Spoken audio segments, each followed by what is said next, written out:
diz: olha, a população de egípcios não era mais do que 600 mil, não superava os 600 mil habitantes, mas é sabido que naqueles dias a população de Israel, só homens, daria 600 mil, sem levar em conta mulheres, crianças e idosos. Então é fácil se chegar a 2,5 milhões, a 3,5 milhões de habitantes. Sim, sabe, cerca de 4,5 vezes a população do Egito. Quando nascia um egípcio, já nasciam 4, 5 hebreus. Então a bênção do Senhor estava sobre aquele povo, multiplicando, abençoando. Mas agora eles estavam debaixo de escravidão, e debaixo de escravidão eles diziam: aonde está o Deus de Abraão? Aonde está o Deus de Isaac?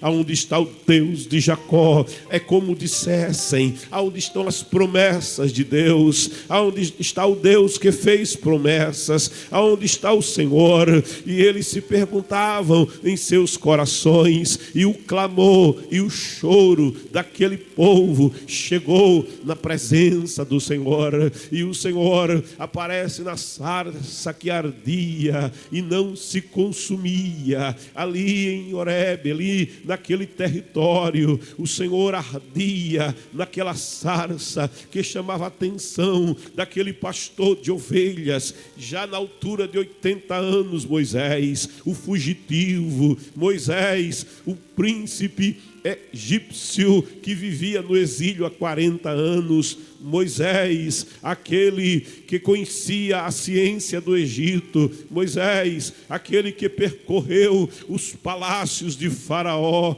Moisés, o menino hebreu que foi resgatado da fúria da morte, do decreto de morte de Faraó, retirado das águas do Nilo, guardado pela providência de Deus. Moisés, aquele a quem Deus olhava, Moisés, aquele a quem o Senhor contemplava com um sonho e um projeto. Ainda que Moisés não soubesse, ainda que Moisés não percebesse, a mão do Senhor estava guiando os seus passos, estava conduzindo a sua vida. E até, quem sabe, Moisés, 40 anos no exílio, já não tinha desejo de descer ao Egito, não tinha prazer, porquanto se descesse ao Egito, o que ele veria? Ele veria a crueza da escravidão dos seus irmãos, ele veria o chicote estralando nas costas dos homens de Israel. Sim, ele veria o opróbrio, ele veria a miséria, ele veria a pobreza, ele veria a opressão que estava se abatendo a gerações sobre os seus irmãos. Sim, Moisés não tinha vontade de voltar para o Egito, lhe traria lembrança dos erros que ele cometeu, lembrança de quando mais jovem, cheio de vigor, quando mais jovem, cheio de energia, cheio de conhecimento, cheio de autoridade humana, ele disse no seu coração: eu vou resolver esse problema, eu vou liberar este povo, eu vou agir em favor dos meus irmãos hebreus, e agindo conforme a sua cabeça, sendo sábio conforme o seu próprio coração, sim, agindo conforme a força do seu próprio braço. Moisés disse: eu vou libertar o meu povo, eu vou agir em favor do meu povo. Mas a sua ação foi desastrosa, porque a ação sem direção de Deus, sim, há caminhos que ao homem, há escolhas que ao homem, há projetos que ao homem, há proposições que ao homem parecem, mas só parecem as melhores coisas da vida, mas são miragens do deserto. Sim, o final deles são caminhos de desastre, o final deles são caminhos de morte. Então Moisés olha a situação do povo, e na sua força, no seu vigor, ele tenta ser o líder do seu povo, ele tenta impor a sua autoridade sobre o seu povo, ele tenta proteger o seu povo, e querendo proteger o seu povo, a sua mão é pesada. querendo proteger o seu povo. A sua mão tinha a dureza das artes militares egípcias, e ele mata um egípcio, ele comete assassinato, ele esconde o cadáver, sim, ele se torna foragido da justiça. Moisés agora tentando resolver a crise entre irmãos, e ele então não é recebido, ele então não é considerado, porque ele já é visto como perigoso, ele já é visto como assassino, e aqueles a quem ele quer governar, ou dirigir, ou liderar, ou julgar, vão dizer: certamente tu também terás a tua mão de assassino sobre nós. Nós não queremos o teu cuidado, nós não queremos a tua liderança, nós não temos nada, não temos parte com você, príncipe do Egito, filho da filha de Faraó. Moisés vivia entre dois mundos, entre o palácio e o casebre, entre a liberdade e a escravidão, entre o decreto para viver e o decreto de morte.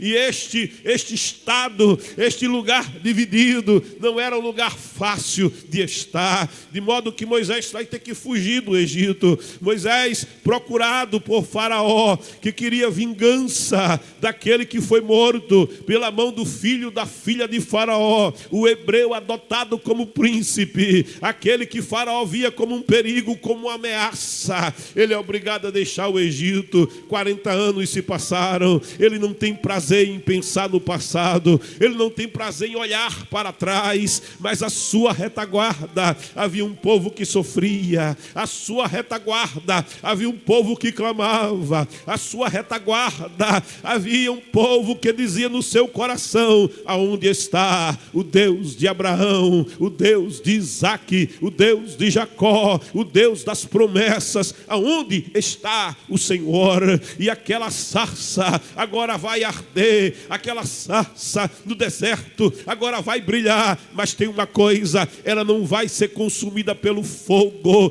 porque o fogo que arde naquela sarça, ele não depende da sarça para existir. O fogo que arde naquela sarça não depende da sarça para subsistir, não. Aquele fogo que arde, ele não consome a sarça, porque aquele fogo é o que dá vida à sarça, aquele fogo é o que sustenta a sarça, aquele fogo é o que estabelece a sarça. Aquele fogo que arde, ele não depende do oxigênio para arder, não. Aquele fogo, ele não depende de nada para existir, não. Aquele fogo, ele é de eternidade a eternidade. Aquele fogo é antes do tempo, aquele fogo é depois do tempo, aquele fogo é o fogo eterno. Ele está ardendo e ele brilha, e o seu brilho não é da luz do sol, o seu brilho não é, sabe, o brilho produzido pela combustão, não. O brilho que tem naquele fogo é aquela luz primordial, é aquela luz quando nada existia e não havia nada, mas o princípio de todas as coisas começa, principia com aquela voz que brada, com aquela voz que diz: Raiaô, haja luz, haja luz. A realidade na qual vivemos estava sendo gerada, a realidade na qual vivemos estava sendo criada, e o brilho daquele fogo já dissipava todas as trevas. Aquele fogo que arde e não se consome chama a atenção do pastor Moisés, sim, e ele se aproxima daquele lugar, ele se aproxima porque aquela maravilha chamou a sua atenção. Aquela maravilha ele jamais tinha contemplado em seus estudos lá no Egito, em seus estudos diante dos professores do Egito, dos cientistas do Egito, aqueles que tinham a ciência das pirâmides, aqueles que conheciam da geometria, aqueles que eram capazes de fazer grandes edificações, aqueles que conheciam da engenharia de edificação. Eles jamais falaram para Moisés acerca de um fogo que ardia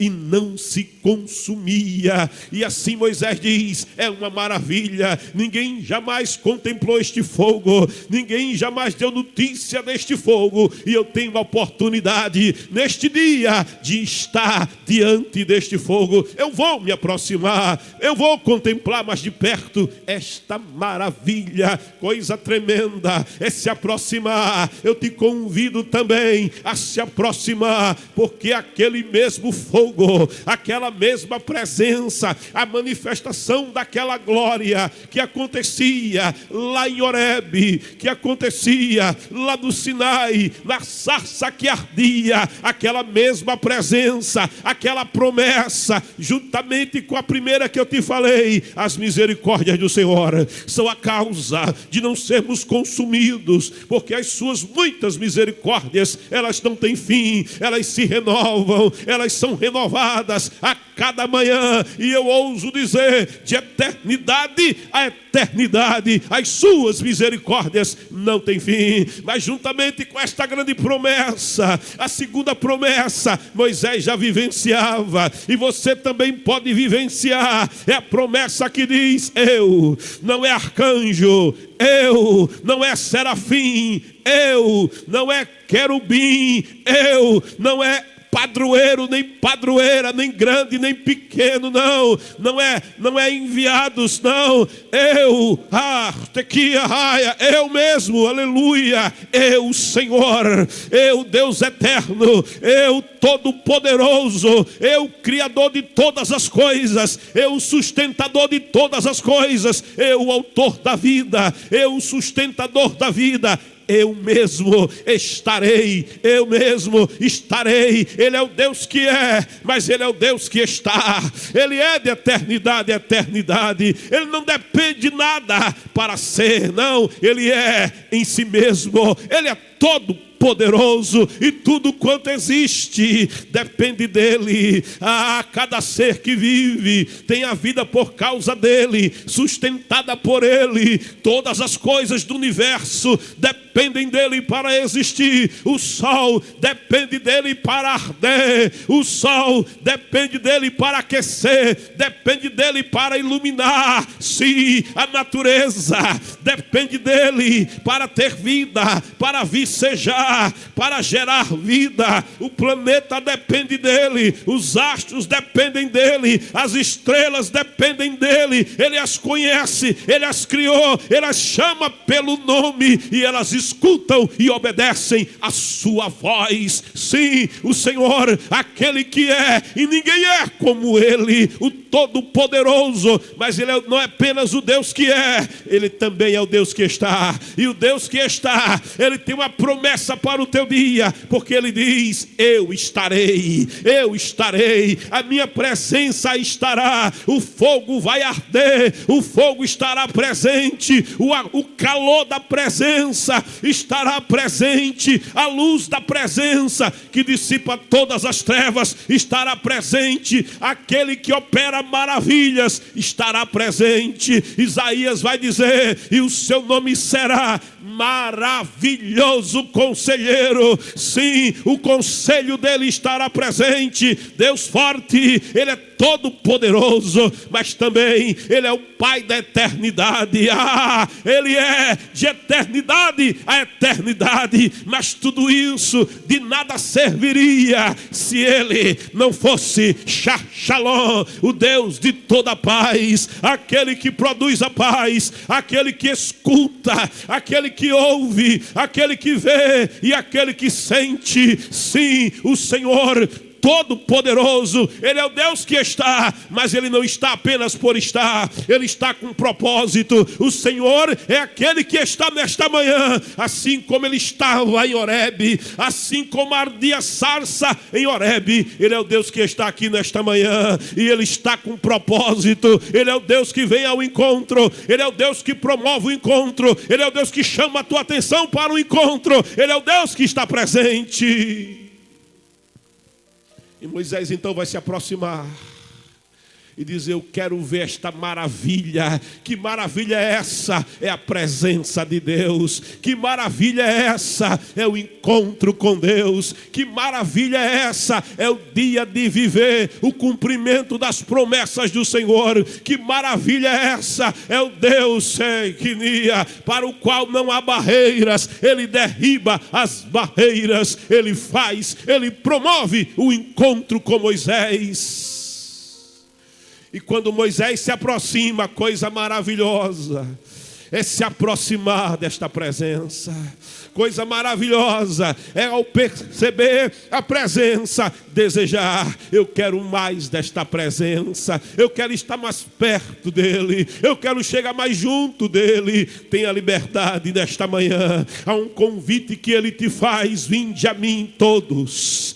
Aquele que vem a mim, de maneira nenhuma eu lançarei fora. Vem pelo caminho novo, vem pelo caminho vivo que ele mesmo estabeleceu para você, que vai além das barreiras, que vai além dos impedimentos. Ele é o Deus que remove barreiras para você se aproximar.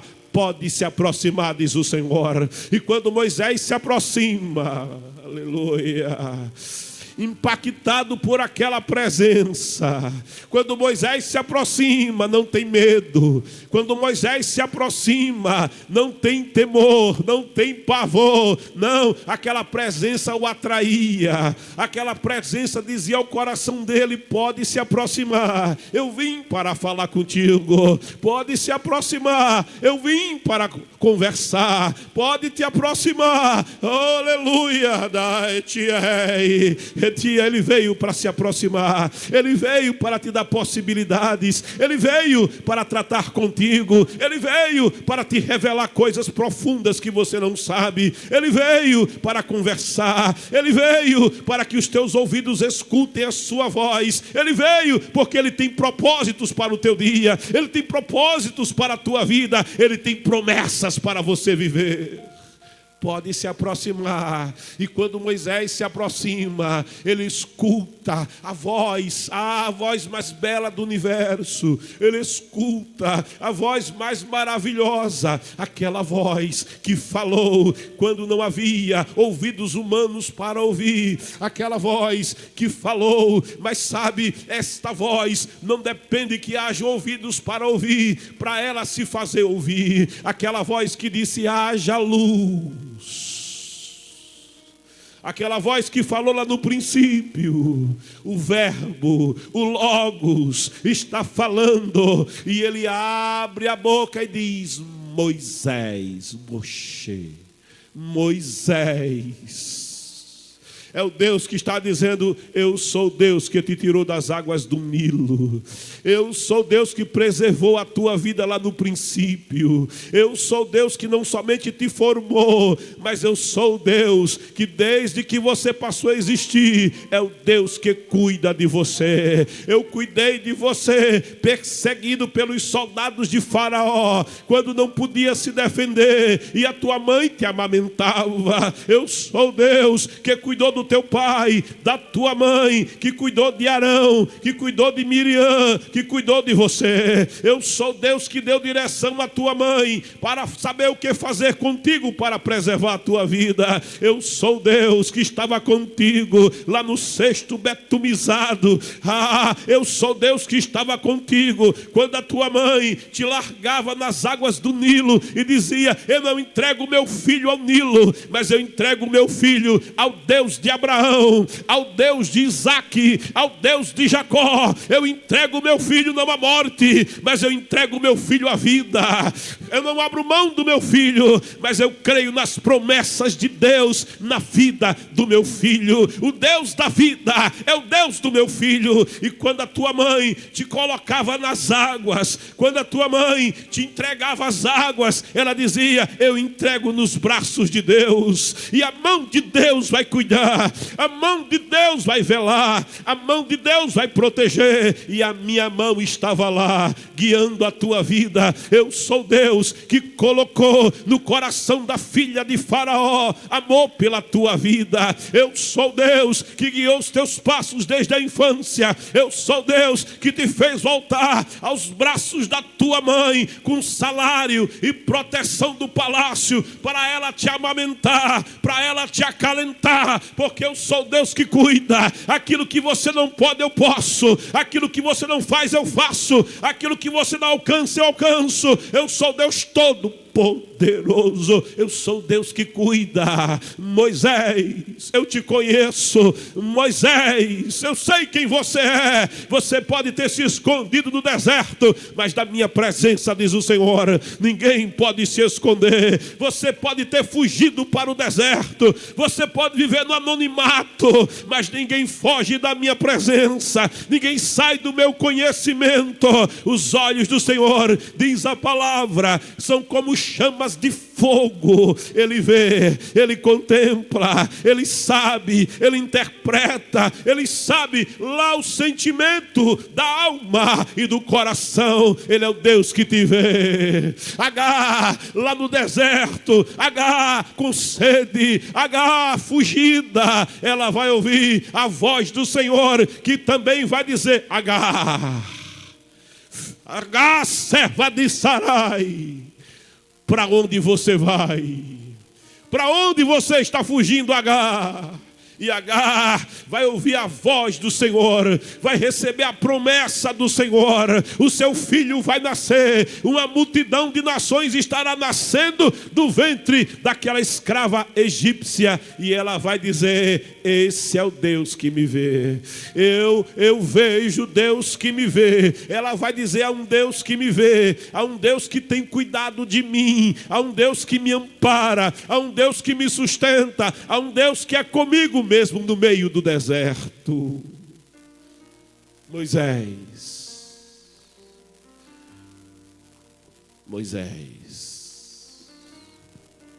E Moisés vai registrar esse relato no livro do Êxodo, no capítulo de número 3. Moisés vai expressar um dos maiores encontros que o homem jamais teve. Porque no versículo 7, ele escreve, eu vou ler a partir do versículo 3, quando Moisés diz: e Moisés disse: agora irei até lá e verei esta grande visão. O dia de Moisés está sendo impactado por uma grande visão, porque a sarça não se queima, e vendo o Senhor, porque o nosso Deus é o Deus que vê. Os seus olhos não são feitos de vidro. Os seus olhos não são modelados por mãos humanas. E vendo o Senhor, que se virava para ver, bradou Deus a ele do meio da sarça. Ele é o Deus que brada, Ele é o Deus que fala. Dá ouvidos desta manhã à sua voz. E disse: Moisés, Moisés. Respondeu ele: Rinê, eis-me aqui. Moisés se coloca como servo diante daquela voz. Moisés se prostra como servo diante daquela presença. Rinê, e disse: não te chegues para cá, tira os sapatos de teus pés, porque o lugar em que tu estás é terra santa. Moisés está diante da realeza eterna. Ele está diante daquele que é Rei dos reis e Senhor dos senhores. Ele está diante daquele que é maior do que Faraó, maior que o sol e a lua e as estrelas. estrelas, e diante dele, Moisés tira os sapatos dos pés, em respeito a ele, se colocando como servo diante dele. Tira os sapatos dos teus pés, porque o lugar em que tu estás não é qualquer lugar. O lugar do encontro com Deus não é qualquer lugar. O lugar de encontrar o Senhor não é qualquer lugar. É lugar santo, porque Ele é um Deus santo.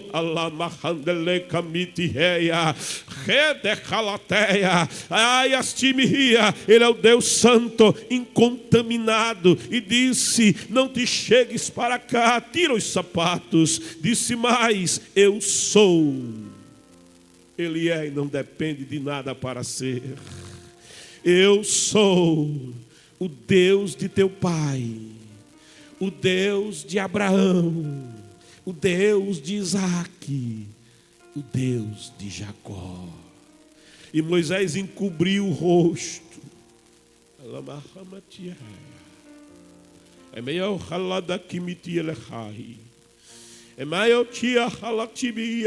Aquela visão impactante, aquela voz que lhe percorria a alma e o coração, e ele cobre o rosto, ele encobre o rosto, porque ele temeu olhar para o Deus Todo-Poderoso. E disse o Senhor: tenho visto. Ele está falando assim: eu sou o Deus que vê, nada me escapa. Tenho visto atentamente. Deus não vê correndo, Deus não vê de passagem, não, Ele vê e Ele examina tudo o que Ele vê. Eu tenho visto com atenção, sendo tão grande, sendo Ele o Altíssimo, sendo Ele o Elion. O salmista vai dizer: Ele se assenta em um alto e sublime trono, mas em toda a sua glória Ele se inclina, meu Deus, para ver o que se passa aqui embaixo da terra. Ele vê. Tenho visto atentamente, com muita atenção, e Ele diz: a aflição do meu povo. Ele é o Deus que vê, mas também é o Deus que entende o que vê. Ele vê e Ele sente a aflição. Ele vê e Ele sabe o que Ele está vendo. Ele está vendo o coração aflito. Ele está vendo o coração que grita por socorro. Ele está vendo o coração que está desesperado. Ele está vendo o coração que está angustiado. Ele está vendo o coração que está em depressão. Ele está vendo aquele que passa por angústia. Ele diz: tenho visto com atenção a aflição do meu povo. E Ele sabe endereços, porque a palavra diz que está no Egito. Ele sabe o endereço. Aleluia. Da gastia camadalasteia.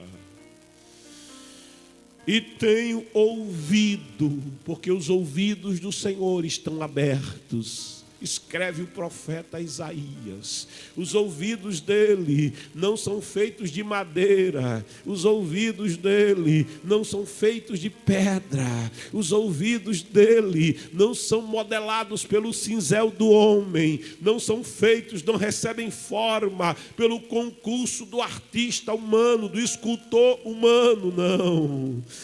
Tenho ouvido o seu clamor. Ele é o Deus que escuta o clamor do seu povo. Ele diz: se o meu povo, e se o meu povo. Existe uma condição pré-estabelecida. E se, aleluia, é preciso que esta condição seja cumprida. É preciso que esta condição, alguém pode pensar e dizer, 400 anos, e Deus não agiu no primeiro centenário, Deus não agiu no segundo centenário, Deus não agiu no terceiro centenário. É porque existem condições pré-estabelecidas. Ele diz: e se, aleluia, há condições.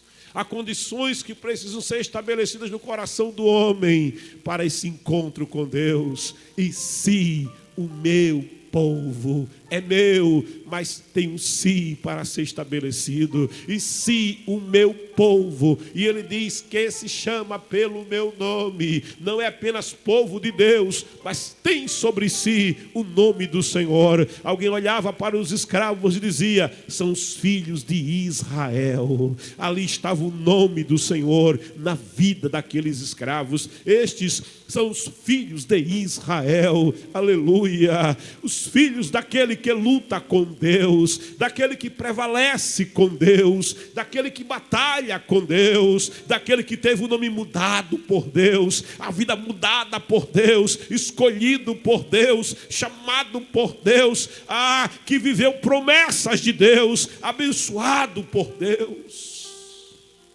E se o meu povo, que se chama pelo meu nome, se humilhar, isso fala do sacrifício do jejum, se humilhar, tiver mais fome de mim do que fome de coisas da terra, se humilhar,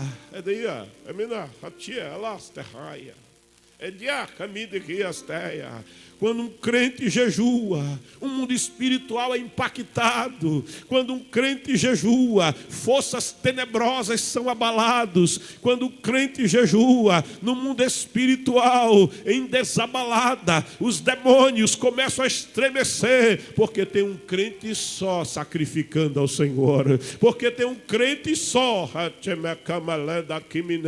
que diz: eu não como e eu não bebo até que e astica manasteia, se o meu povo, porque eu estou cumprindo o si da condição de Deus, se humilhar, e o Senhor diz: e orar, humilhação e oração. Se o meu povo for cumprindo essas duas condições, a da humilhação e a do clamor, o clamor que clama insistentemente, aquele que pede, pede, diz: eu não paro de pedir até receber, aquele que busca no clamor e diz: eu não paro de buscar, eu não paro de clamar até ser atendido, aquele que bate no clamor na porta, bate e diz: eu não paro de bater, eu não saio da porta até que a porta se abra.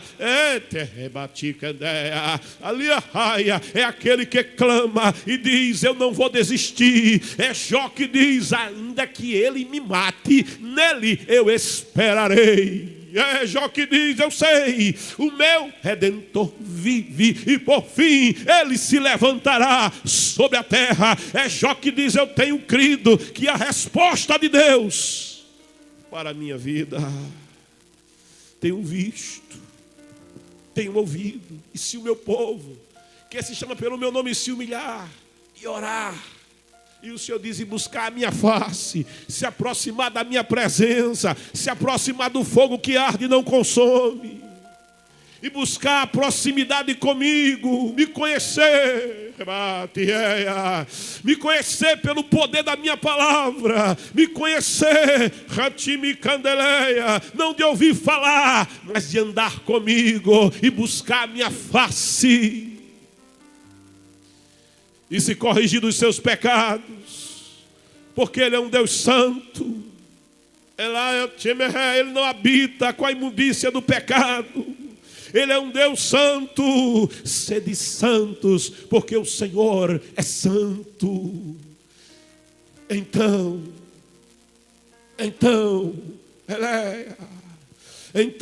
bendito seja Deus. Se há humilhação, se há clamor, se há envolvimento, proximidade, se eu caminho com Ele, se eu ando na santificação, como diz a palavra, sem a qual ninguém verá o Senhor, então o Senhor diz: eu ouvirei do céu a sua oração, e o ouvir dele é um ouvir no qual ele age. Eu ouvirei do céu. Distância não vai impedir que eu te escute, diz o Senhor. Céu de bronze não vai impedir que eu escute o teu clamor, mas vai clamar, e o clamor chegará à minha presença, e eu te ouvirei, diz o Senhor. Eu ouvirei do céu a sua oração. Perdoarei os seus pecados. Vou remover a crosta, a barreira. Vou romper as barreiras. Perdoarei os seus pecados. Sararei a sua terra. Ele é o Deus que dá a bênção da liberdade. Tem ouvido o seu clamor por causa dos seus exatores. E ele diz: eu conheci. Ele é o Deus que toma conhecimento nessa manhã. Conheci as suas dores. Conhecer as dores é as misericórdias do Senhor sendo renovadas. Portanto, desci para livrá-lo da mão dos egípcios. Ele é Deus que dá livramento. Para fazê-lo subir, Ele tira o caído lá de baixo e o faz subir. Para fazê-lo subir daquela terra, daquele lugar de crueza. E o Senhor diz: há uma terra boa e larga. Deus é o que dá o que é bom. Toda boa dádiva, todo dom perfeito não vem do acaso. A palavra diz: vem de Deus. Deus é a fonte. Ele é o Deus que dá o que é bom. Ele é o Deus que alarga. Ele tira do lugar estreito. Ele tira do lugar apertado. Jabez, debaixo de uma sentença de dor, ele vai dizer: Senhor, abençoa-me muitíssimo. Ele vai declarar: amplifica os meus termos, alarga as minhas tendas, firma bem as tuas estacas, estica bem as cordas, alarga as cortinas, porque diz a palavra: porque crescerás, porque transbordarás à esquerda e à direita, à frente e atrás. Jabez vai dizer: alarga as minhas fronteiras, Senhor. Me tira desse lugar apertado. Que a tua mão esteja sobre mim, que do mal não seja eu afligido. O Senhor vai dizer: terra boa e larga é para onde eu te levarei. Há uma terra que mana. Aleluia. O Senhor, quando fala de bênção, Ele fala de uma fonte a jorrar continuamente, transbordantemente. Ele diz: terra que mana. Eita, ela entrega voluntariamente o seu fruto. É a bênção do Senhor que faz dar certo. É a bênção do Senhor que faz prosperar. Não é o trabalho de dores sem a bênção, não. É o trabalho com a bênção que faz dar certo. Terra que mana. E o Senhor diz: leite e mel, bendito seja Deus. A terra do cananeu, Deus vai abatendo os eus. A terra do Eteu é outro eu que Deus abate. A terra do Amorreu, Deus abate outro eu. Do Ferezeu, tudo que é eu, Deus abate. Do Eveu e do Jebuseu, porque só o Senhor é Deus. Bendito seja o seu nome. E agora, eis que o clamor dos filhos de Israel chegou até mim, e também tenho visto a opressão com que os egípcios os oprimem. Ele é Deus de justiça. Vem agora, pois eu te enviarei a Faraó, para que tires o meu povo, os filhos de Israel, aqueles que levam o meu nome, aquele povo para quem fiz promessa, para que os tires do Egito. Bendito seja o nome do Senhor. Oh, glória a Deus. Eu quero te convidar nesta manhã